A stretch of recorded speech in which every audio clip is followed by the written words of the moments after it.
Hi, this is Nick Dawson, the editor-in-chief of Talkhouse Film, and you're listening to the Talkhouse Film podcast. I've been looking for an opportunity to set up a conversation between Lloyd Kaufman and Bill Plympton for some time, so when they came into Samsung 837 in New York City to do a live recording of this podcast, I already had on tap an introduction that detailed their long and eventful careers, how Lloyd became an underground genre icon because of trauma movies, and Bill achieved his status as a legitimate legend in animation, someone who's worked with everybody from Weird Al Yankovic to Kanye West.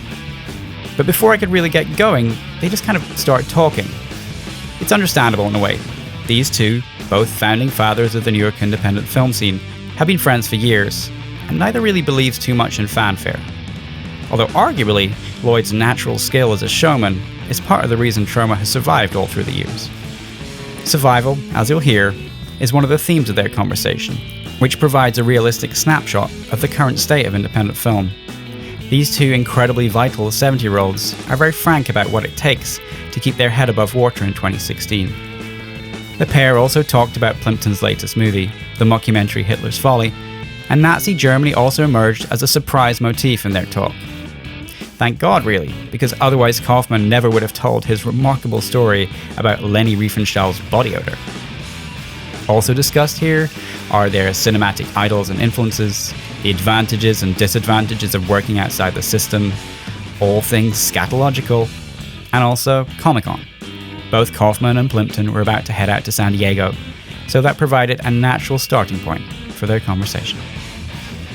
And you're a regular. How many years have you been going to? I'm as regular as my bowels, Bill, and we've been going since the '80s. Actually, Wow. we've been there pretty much since when we didn't have a booth when they were in the hotel, but we used to hang out there. And, that's phenomenal. How did you know that it would be such a big thing? How did you figure this is where your audience was? We didn't.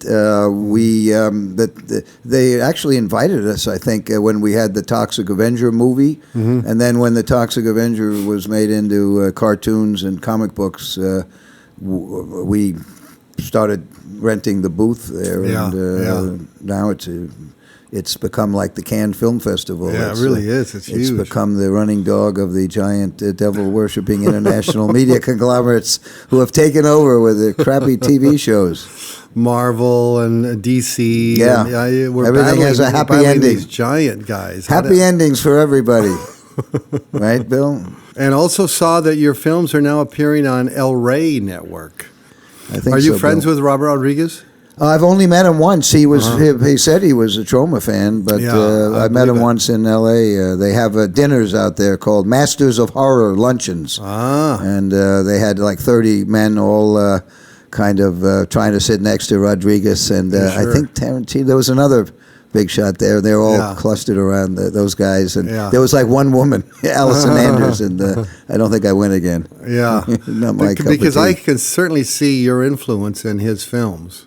I mean, the ultra-low budget and the violence and crazy action and sex. I mean, definitely the Troma. Well, Troma look. I agree. Although he's brilliant, and he like Trey Parker and Matt Stone, who started with us. Right. These guys are able to mainstream elements that Troma has kind of pushed out the door, but not really been able to convert into a huge audience. And I mean, you're totally independent, and you're a huge influence. Your bumpers on MTV. So many people have copied those or tried to. That's true. Yeah, it's all over the world. It's amazing. You know, you go to animation festivals or. Well, did you see my shirt? I did. I'm going to premiere this at Comic-Con. Excellent. Just draw it. Yeah. Nice. Let me tell you the background here, because people will come up to me and say, "Why are you still drawing? Why don't you go to computer animation? You know, that's the future." And computer animation is so expensive. There's so many technical glitches and problems.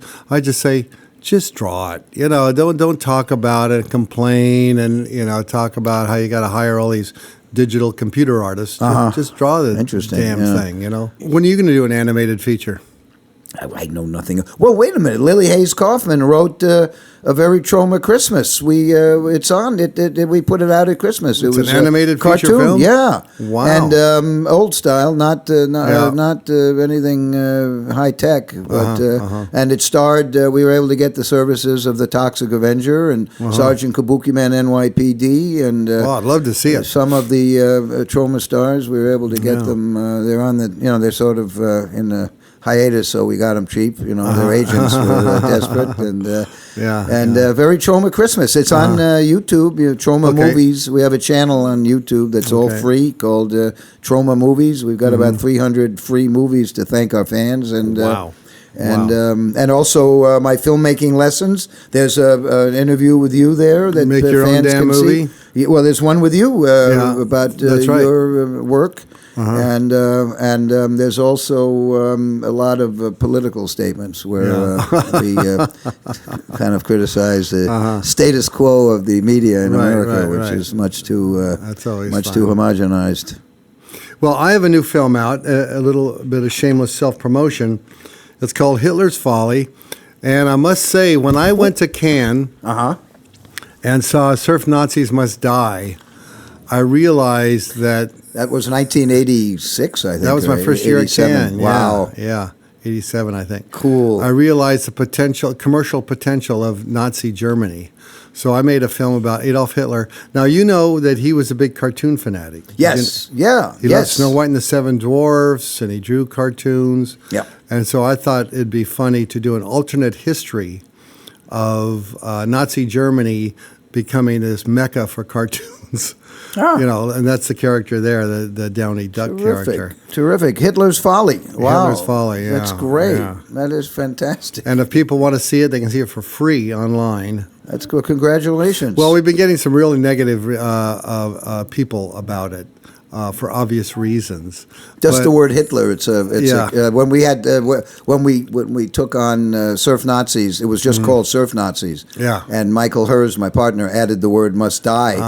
And we still, in those days, 1987 was closer to World War II than today. Yeah. And there was a huge amount of pushback. And we had big posters at the doors of the Carlton Hotel with Surf Nazis Must Die. Yeah. And I remember Roger Ebert and Rex Reed, and they all were giving us a huge amount of publicity. That's great. And it was pretty decent publicity. Yeah. But we had an employee who threatened to quit because of the word Nazi. Well, three of my workers quit. Oh, they did? They didn't want to work on the Hitler film.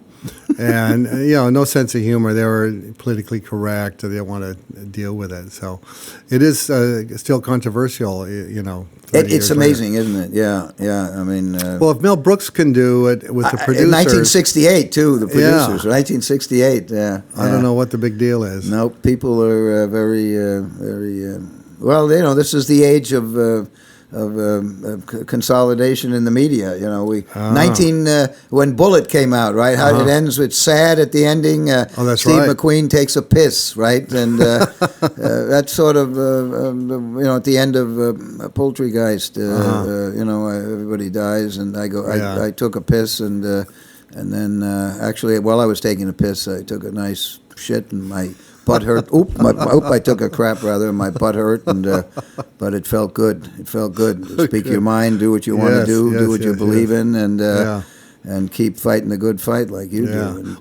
I'm pretty bitter, Bill, about the development of American media. The fact that all the rules that used to protect us from monopoly have been done away with. You seem more jolly and happy. I guess you're making money. Yeah, but the internet has sort of taken over for that. I mean, can you make money off the internet? Yeah, not a lot at this point, but I'm making money. Well, that's good. But Hitler's Folly, there's no way that'll get shown in a movie theater or on network television.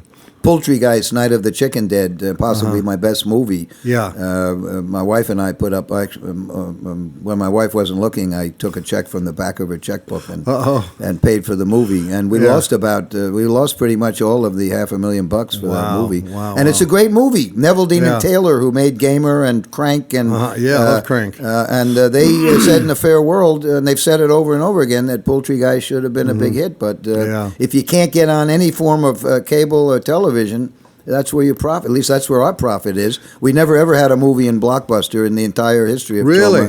Troma. Maybe a franchise here and there, but no, they blacklisted us. It's if you're not in with the vassals of the majors, you can't survive. Well, for all the filmmakers out there, how does an independent survive? How do you build up your giant studio? Because I think it's an interesting topic to talk about. Well, Troma doesn't have a giant studio, that's for sure. We have a small building in Long Island City. We get a lot of tourists during the summer, actually, and we're living off of the love of movies and. Our fans, we're fan fueled. That's what it is. Our fans around the world, they go to their theaters and tell Alamo Drafthouse we want to see Return to Newcomb High, or whatever their local independent theater is, and they also push our stuff at. And on the internet, and we have a website that sells our DVDs. And excuse me, I took a lot of cat tranquilizer before I went on here. The effects are extraordinary. I see we have a lot of Troma fans out there, and a very perfect demographic, Bill. Thanks. I can't see. Somebody just handed me some more. No, but a lot of people ask me about the financial side of film, independent. If I direct a movie, how does anybody who makes independent films continue making films? They can't. And you've been doing it for what, 40, 50 years? It's like I said, Fantastic Four, you got to have a happy ending. You got to be in with a vassal of the majors or the majors, and nobody takes a piss at the end of the movie. No, in fact, the people in Fantastic Four didn't even have piss holes, as far as I can see. And that's kind of what the system tells you. So how do you continue making films?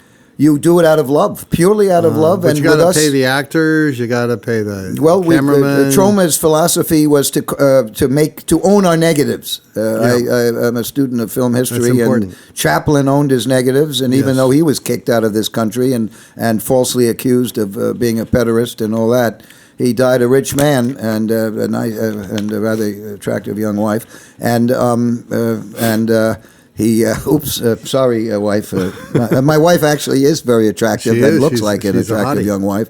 And she is, in fact, a trophy wife and has been a very good first wife for 42 years. What I tell students at my master classes is you've got a crossroads. If you want the riches and the mansions and the hookers and the drugs, you've got to get in with the majors. You got to go out to California where they greenlight this stuff. Right. And but if you are willing to live in a refrigerator carton and be part of the underground and follow the Troma way of life, it can be very satisfying if you're willing to put up with the major bitterness. We're the last of the kind of cult movie studios. The last dodo bird on the beach that hasn't been beaten into oblivion by the colonists. Was Roger Corman an influence on you? Because huge. When I was at Yale, I discovered his movies, and they're proof that you can make good movies for good budget, for a low budget rather, with good scripts and good acting, and we're kind of Roger Corman of the East Coast, but he's infinitely more successful than Troma will ever be, and everybody in Hollywood comes out of Roger Corman's. Well, he got a special Oscar. When are you getting your special Oscar? You'll be getting one long before I will, buddy.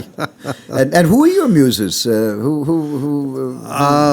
Disney, of course, and Tex Avery and Bob Clampett, and the crazy, surreal, animated humor. That's the kind of stuff I love.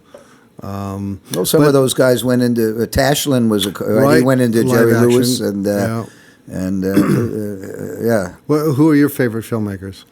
Well, the ones who influenced me were Chaplin, Keaton. I speak French, and when I was at Yale, I read the Cahiers du Cinéma, which was in those days you had Godard and Chabrol. They were journalists, and they were transitioning into making movies. But they wrote about the auteur theory of cinema, where the director should be the author of the movie and control everything. And I bought into that and decided to be inspired by Fritz Lang and Leni Riefenstahl. Speaking of the Nazis, a big influence. Great. She was a great filmmaker. She was one of the greats of all time, and in fact, she was a buddy of my stepmother. And when she would come to New York, she'd stay at my father's. And, oh my God! So we had a few evenings with.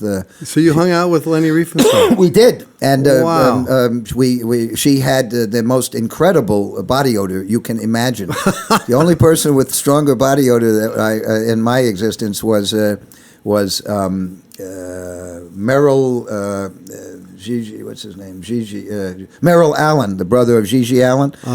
He came and did a cameo in Romeo and Juliet, and we were in a huge warehouse, and he filled up that warehouse with.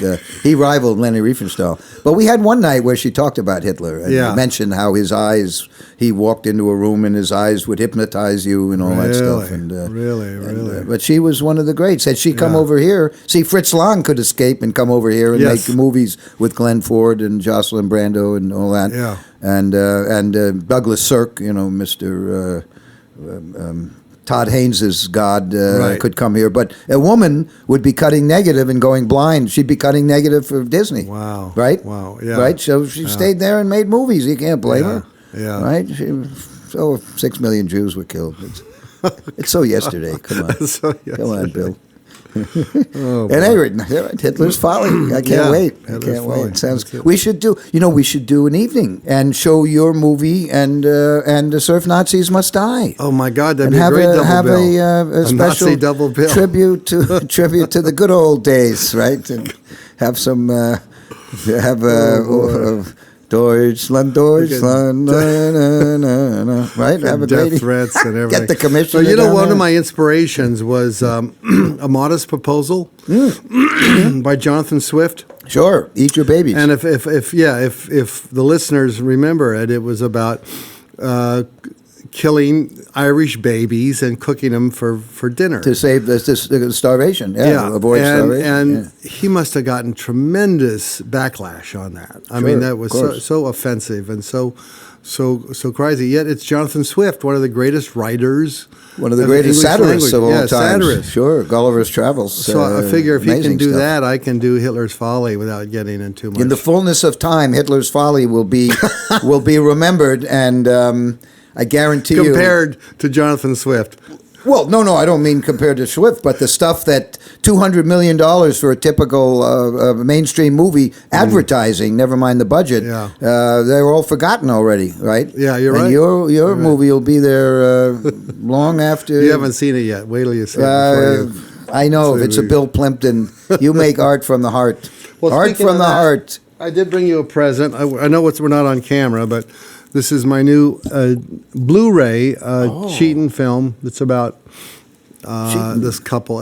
Cheatin', sure. It won the. I saw it at a film festival. Yeah, it's been doing very well at film festival. Yeah. So it just came out on Blu-ray. I wanted. Didn't to it win the Prix de Jury at Annecy? You did. Yeah. Wow. Yeah. How did you remember that? That's phenomenal. No, I was there. Yeah. I was there. Yeah. So it's and Troma runs a festival called Anus, and we specialize in having our head up our. In fact, like your cartoons, very often the head literally goes up the. I didn't know about this. The chocolate canal. We should, Nick. Can we mention the Samsung studio here? Sure. I haven't done a tour, but I heard they have a virtual reality a booth back there, which I definitely want to check out. Very cool. And then you have a... we're making a little virtual... Toxie is involved in a little virtual reality movie. I've got one of my kids, for my 70th birthday, gave me a little Ricoh. I wanted Samsung, of course, because Samsung's absolutely the best. Yeah. But now that we're here in Samsung Studios. But they gave you the Ricoh. And so we shot a little...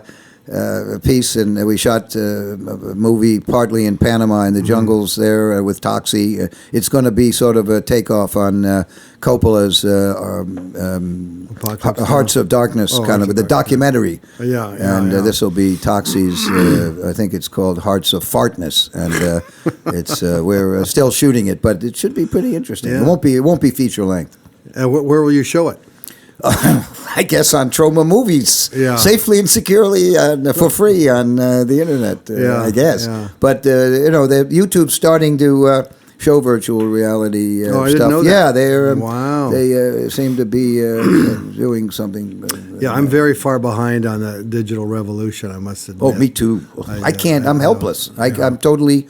I have to rely on editors and we used for the first time. I used a lot of CGI in the second half of Return to Nukem High, but I used it in cartoony kind of a way. I used it in the way that Hitchcock used painted backdrops for Marnie. Yeah. You know that's not real. You know that these explosions in the Marvel pictures. To me they always look like video games. They look fake. Yeah. Except the Guardians of the Galaxy. That was a brilliant film. Yeah, it was very good film. It's terrific. And James Gunn, who wrote and directed that, wrote Tromeo and Juliet. I remember. One of the Troma classics. That. Yeah, and, that's the closest thing to a chick flick that Troma did. Yeah. But virtual reality sounds like a lot of fun. Pretty All these amazing. young kids coming up. What are we going to do, Lloyd? I think we just we keep on to thine own self be true, as we say in the a phrase coined by William Shakespeare, who wrote those amazing. He wrote that amazing bestseller, 101 money-making screenplay ideas, otherwise known as Hamlet. That's right. That's right. Well, I hope that someday we could actually do something together. Yeah, that'd be work fun. together, and I love that documentary about you. That was terrific. Yeah, that was funny. That was funny. great. It was really interesting. We saw that at the Museum of Modern Thanks Art. for being part of it. Yeah, I really appreciate that. Yeah, that's right. We sang a song together. Yeah, that's that you improvised, the nose hair song. That was fabulous. Yeah, right. Yeah, it was very interesting. And right after that, I had a lot of hair growing out of my ears. Well, it's a privilege talking to Bill Plympton under any circumstances. This is Nick Dawson from Talkhouse Film, and you've been listening to Lloyd Kaufman and Bill Plympton on the Talkhouse Film podcast. This episode was engineered and edited by Tim Flansbaum and produced by Elia Einhorn. Thanks to Giant Step for coordination. For more filmmakers talking film and TV, visit thetalkhouse.com/film. Subscribe to Talkhouse Film and Talkhouse Music podcasts on iTunes, where you can find all our previous episodes. And while you're there, please rate and review if you can. Fantastic. See you, Lloyd. Bye, Bill.